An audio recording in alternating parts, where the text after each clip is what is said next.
በደብረ ማርቆስ ከተማ በተወሰደ እርምጃ አንድ ወታደራዊ አዛዥን ጨምሮ 14 ያገዛዙ ወታደሮች መገደላቸው ታውቋል። ከተገደሉት ወታደሮች በተጨማሪ 15 ወታደሮች ከቀላል እስከ ከባድ ቁስለኛ የሆኑ ሲሆን በድምሩ 29 የመከላከያ ሰራዊት አባላት ጉዳት አስተናግደዋል። በምዕራብ ወሎ ግንባር ጠላት ይተማመንበት የነበረው ከባድ ምሽግ ተሰበረ። ትናንት ጥር 17 2018 ዓ.ም መካነ ሰላም ከተማ ውስጥ በተሰራ ኦፕሬሽን የጠላት ኃይል ከባድ ኪሳራ አስተናግዷል።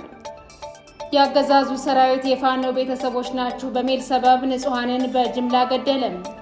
በደቡብ ሜጫ ወረዳ አዲስ ዓለም ቀበሌ የፋኖ ዘውዱ ሙላት ቤተሰቦችን ያገዛዙ ሰራዊት በአሰቃቂ ሁኔታ ገድሏል። የአማራ ፋኖ ብሔራዊ ንቅናቄ አፋብን ሸዋ ጠቅላይ ግዛት እዝ ከተሰማራባቸው የሸዋ ቀጠናዎች ውስጥ በመራቤት አውራጃ በ105ኛ አየር ወለድ ክፍለ ጦር ላይ በትናንትናው ዕለት ጥር 17 2018 ዓ.ም ድል ተቀዳጅቷል። አድማጭ ተመልካቾቻችን እነዚህንና ተጨማሪ መረጃዎችን ይዘናል።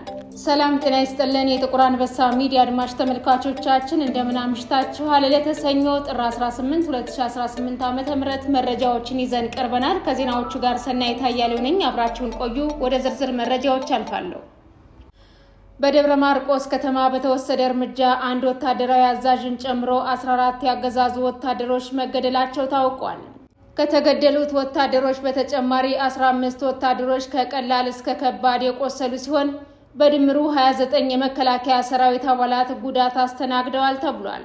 የፋኖ አባላቱ በአንድ ተሽከርካሪ ተሳፍረው ሲጓዙ በነበሩ የጸረ አማራው አገዛዝ ሰራዊትና አመራር አባላት ላይ ቦምብ በመወርወር ጭምር ጥቃት ፈጽመዋል።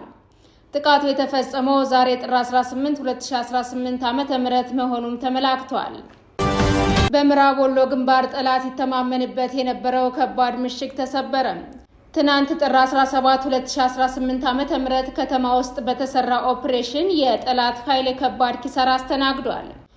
ከአፋብን ምስራቅ አማራ ቀጠና ምኒልክ ዕዝ ንጉስ ሚካኤል አሊኮር 2 ክፍለ ጦሮች በመናበብ መካነ ሰላም ከተማ ውስጥ የመሸገው ጠላት ይተማመንበት የነበረው ከባድ ምሽግ ሌሊቱን ተሰብሯል። የጨለማ ውጊያ በመሆኑ በጠላት በኩል የደረሰውን ሰብአዊና ቁሳዊ ጉዳት ለማረጋገጥ አልተቻለም ሲሉ የፋኖ ወታደራዊ ምንጮች ተናግረዋል። ምዕራብ ወሎ መካነ ሰላም ከተማን አስከብራለሁ በሚል ሰበብ ጠላት በርካታ ሰራዊት ቢያሰማራም ከፋኖ በትር ማምለጥ አልቻለም። የሰሜን ምስራቅ ዕዝ 801ኛ ኮር አካል የሆነው 43ኛ ክፍለ ጦር በርካታ ኃይሉ መካነ ሰላም ከተማ ላይ በፋኖቹ ተመቷል። በሌሊቱ ኦፕሬሽን የፋኖ ሰራዊት መካነ ሰላም ከተማ ውስጥ የገባ ሲሆን ለትግሉ አስፈላጊ የሆኑ ወታደራዊ ቁሳቁሶችንና ሌሎች ግብዓቶችን ከጠላት ጊዜያዊ ካምፕ መማረክ ችሏል። በአራት አቅጣጫዎች በተደረገው የሌሊት ኦፕሬሽን የፋኖ ኃይሎች ባደረጉት ተጋድሎ የጠላት ምሽግ ሙሉ ለሙሉ ተደርምሷል። ያገዛዙ ሰራዊት የፋኖ ቤተሰቦች ናቸው በሚል ሰበብ ንጹሃንን በጅምላ ገደለም። በደቡብ ሜጫ ወረዳ አዲስ ዓለም ቀበሌ የፋኖ ዘውዱ ሙላት ቤተሰቦችን ያገዛዙ ሰራዊት በአሰቃቂ ሁኔታ ገድሏል። ከዚህ ቀደም በደቡብ ሜጫ ወረዳ መሐለ ገነት ከተማ የገባው ሰራዊቱ ሟች አቶ ሙላትን ከነቤተሰቦቻቸው የፋኖ ቤተሰቦች ናቸው በሚል ሰበብ ንብረታቸውን ዘርፎ ወደ አዲስ ዓለም ቀበሌ ያፈናቀላቸው ሲሆን ይህ አረመኔ ሰራዊት በትናንትናው ዕለት ተፈናቅለው ከሚኖሩበት ቀበሌ በመግባት የግፍ ግድያ ፈጽሞባቸዋል። የጸረ አማራው ሰራዊት የ16 ዓመት ልጃቸውንና የእህታቸውን ልጅ ጨምሮ በአሰቃቂ ሁኔታ በግፍ ገድሏቸዋል። የአማራ ፋኖ ብሔራዊ ንቅናቄ አፋብን ሸዋ ጠቅላይ ግዛት እዝ ከተሰማራባቸው የሸዋ ቀጠናዎች ውስጥ በመራቤት አውራጃ በ105ኛ አየር ወለድ ክፍለ ጦር ላይ በትናንትናው ዕለት ጥር 17 2018 ዓ.ም ድል ተቀዳጅቷል።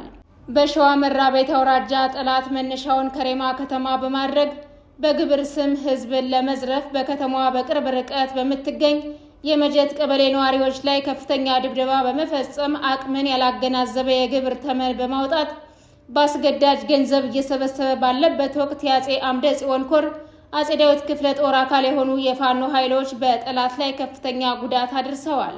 የጠላት ብልጽግና ሰራዊት በፋኖ በኩል የተሰነዘረበትን ጥቃት መመከት ባለመቻሉ ከማህበረሰቡ የሰበሰበውን ገንዘብና በርካታ ወታደራዊ ቁሳቁሶችን ጥሎ ሄደዋል። ይህ በእንዲህ እንዳለ ከሸዋ ሳንወጣ ይፋትና ጥሙጋ አውራጃ የፍራታና ግድም ወረዳ ያላላና የይምሉ ቀበሌ ነዋሪ የሆኑ በርካታ ንጹሃኖች በብልጽግና ካድሬዎች ትዕዛዝ ሰጭነት የአማራ ፋኖ ብሔራዊ ንቅናቄ ሸዋ ጠቅላይ ግዛት ዕዝ የአጼ አምደ ጽዮን ኮር የ7 ለ70 ክፍለ ጦር አባላትና በቀጠናው የሚገኙ የሸዋ ጠቅላይ ግዛት ዕዝ የአባት አርበኞች ጦር ሰራዊት አባላት የሆኑ ቤተሰቦች የፋኖ ቤተሰቦች ናችሁ በሚል ሰበብ ብቻ በግፍ መታሰራቸውን የአጼ አምደ ጽዮን ኮር ሚዲያና ኮሙኒኬሽን ክፍል ኃላፊ በላከው መረጃ አረጋግጧል። ይህ በእንዲህ እንዳለ የኤርትራው ማስታወቂያ ሚኒስትር አቶ የማነ ገብረ መስቀል የኢትዮጵያ ገዢው ፓርቲ በኤርትራ ላይ የስም ማጥፋት ዘመቻ እያካሄደ ነው ሲሉ ጠንካራ ትችት ሰነዘሩ።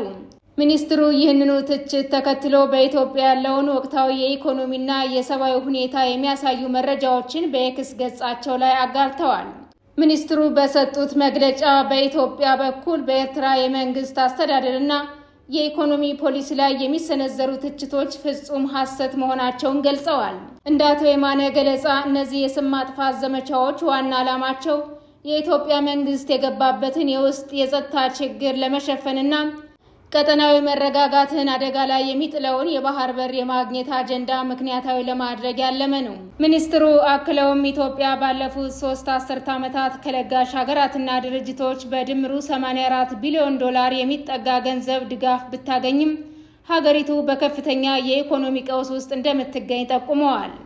የተከበራችሁና የተወደዳችሁ አድማጭ ተመልካቾቻችን ለዛሬ ያዝንላችሁ መረጃዎች እነዚህን ይመስሉ ነበር። የዩቲዩብ ቻናላችንን ላይክ፣ ሼር፣ ሰብስክራይብ እንድታደርጉ በአክብሮት እንጠይቃለን።